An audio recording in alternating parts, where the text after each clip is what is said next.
Olá! Quem já teve a chance de acompanhar um projeto de engenharia de perto, sabe que existe uma distância, às vezes enorme, entre o desenho perfeito no computador e o que acontece lá no canteiro de obras. É uma tensão super interessante, né? E é exatamente sobre essa sinergia, esse encontro entre o plano e a execução, que a gente vai conversar hoje. Fica então a grande pergunta. No final do dia, o que manda mais na construção de uma estrutura gigantesca? É a teoria pura e simples que vem dos livros e das normas? Ou é a prática, a realidade ali do chão de fábrica? A resposta, como a gente vai ver, não é uma coisa ou outra, mas sim uma combinação muito poderosa das duas. Então, para organizar nossa conversa, este é o nosso roteiro. Primeiro, vamos começar pela base de tudo, a chamada bibliografia. Depois, a gente vai ver por que só ela não basta. Em seguida, vamos mergulhar no mundo das simulações, que tentam prever o futuro. Daí, vamos para a prova dos 9, que são os testes reais. E no final, a gente junta tudo para entender como a engenharia moderna funciona de verdade. Bom, vamos lá. Começando pelo começo. Todo e qualquer grande projeto de engenharia, sem exceção, parte daqui, da bibliografia. Pense nela como o alicerce de tudo, o nosso ponto de partida fundamental.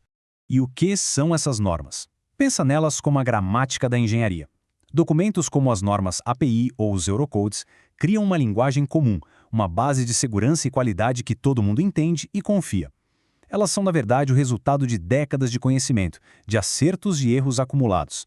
E essa linguagem é incrivelmente precisa. Olha só este exemplo da norma API 650. Do diâmetro do tanque à gravidade específica do que vai ser guardado lá dentro, tudo, absolutamente tudo é especificado nos mínimos detalhes. Isso cria uma base de projeto super sólida, sem espaço para achismos. E o mais interessante é que as normas não falam só de números, elas entram em tudo. A seção 1.5 da API 650, por exemplo, dá as fórmulas de cálculo. Já a seção 1.5.1.1 vai lá e exige que a mão de obra seja de primeira classe. Ou seja, é a teoria, desde o início, tentando guiar e controlar o que aconteça na prática. Pois é, mas é aqui que a história começa a ficar mais complexa, porque o mundo real, o chão de fábrica, com poeira, solda e gente trabalhando, raramente é tão perfeito e previsível quanto as premissas idealizadas lá no projeto. Essa tabela mostra o desafio de forma muito clara. De um lado, o que o projeto assume, um círculo perfeito, por exemplo. Do outro, a realidade. A norma NE 19316 sabe que a perfeição não existe e permite uma certa ovalização. A mesma coisa vale para o material. O projeto assume valores ideais, mas na prática sempre existem pequenas variações. E o mais legal é que a própria norma admite isso. Essa citação da API 650 é a prova. Ela deixa claro que mesmo com todas as fórmulas de regras do mundo, a qualidade do trabalho humano, da execução, é fundamental. É a teoria reconhecendo nas entrelinhas que a prática é soberana. Certo. Então, como é que os engenheiros fazem essa ponte entre as regras idealizadas do papel e a complexidade do mundo real? A resposta está em uma ferramenta simplesmente fantástica, a simulação computacional. Ela é a grande tradutora entre esses dois universos. Ferramentas como análise por elementos finitos, ou FEA, criam uma espécie de gêmeo digital da estrutura. É um modelo virtual que permite aos engenheiros inserir aquelas imperfeições da vida real, a tal da ovalização, as variações do material, e ver o que acontece. É como prever o comportamento da estrutura antes mesmo de ela existir. E essa análise é como subir uma escada de complexidade. A norma EN 19993-1-6 mostra bem esses degraus. A gente começa com uma análise mais simples, linear. Depois, sobe um degrau e passa a considerar as deformações. Sobe o mais um e inclui o comportamento real do material.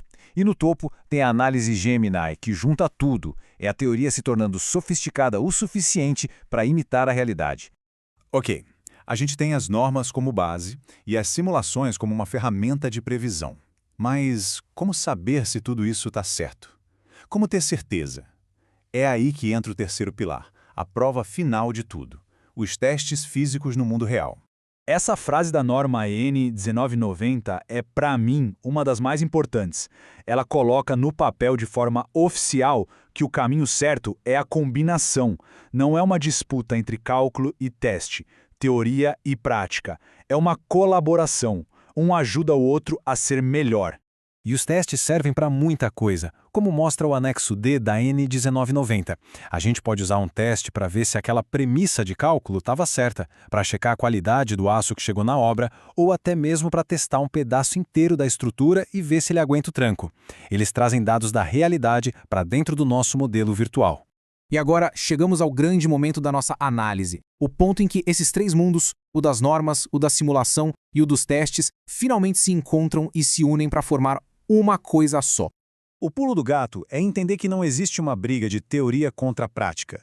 O que existe, na verdade, é um ciclo que se retroalimenta. As normas dão a base, a segurança. As simulações exploram os cenários complexos. E os testes vêm para validar tudo, gerando dados que vão, lá na frente, melhorar tanto as simulações quanto as próprias normas.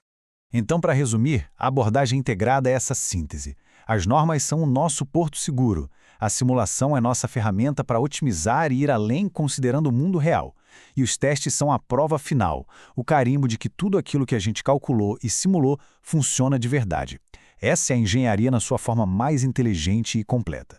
E tudo isso nos deixa com uma reflexão para o futuro, né? Com tecnologias como inteligência artificial e novos materiais avançando tão rápido, como será que essa sinergia entre teoria, simulação e realidade vai evoluir? Que tipo de coisa a gente vai ser capaz de construir amanhã com essa aliança ficando cada vez mais poderosa? Fica aí a pergunta.